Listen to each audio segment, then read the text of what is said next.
I'm Emma Wagner. I'm Head of Education, Policy and Advocacy at Save the Children. In 2018, I met Daniel, a refugee boy living in Bidi Bidi in Uganda. He told me how he had fled conflict in South Sudan and made the long journey to safety with nothing but his science book, as he's showing in this picture. This was his prized possession, and it represented his dream of becoming a scientist. He had been out of school for many months, but on that day, we met in a dark, hot, and overcrowded classroom. After a long period, he had been able to enroll in school, but the 5 teachers at his school were really struggling.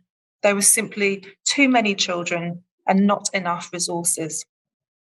Daniel was finding it difficult to follow the teachers' instructions as they were speaking in English, a language he didn't understand. But it doesn't have to be this way. As the conflict in South Sudan was worsening, it was obvious that children would be seeking safety and an education across the border. If the education system in Uganda, alongside the international community, had taken an anticipatory approach, Daniel and many refugee children like him could have returned to school much quicker and under better conditions. So what is anticipatory action? It sounds complicated, but the idea is really simple.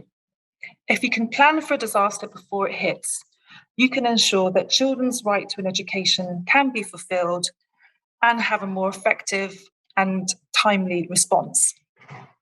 If you know how many learners and educators could be displaced, and you know what additional school facilities and textbooks are needed and in what language, you can put all of those resources in place at the right time.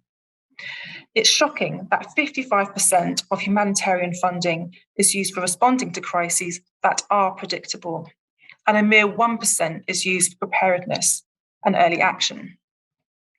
We know that in the coming decades, more international displacement can occur, and many countries already with refugee populations could be hit harder by the impact of climate change. Anticipatory action is a completely different way of operating, and it requires a real shift in mindset towards how the international community approaches refugee education. It has 3 elements: forecast and decision-making rules, pre-agreed action plans, and pre-agreed finance. So what can donors do to help? They should invest in anticipatory action through flexible and forecast-based funding to allow for no regrets action at scale.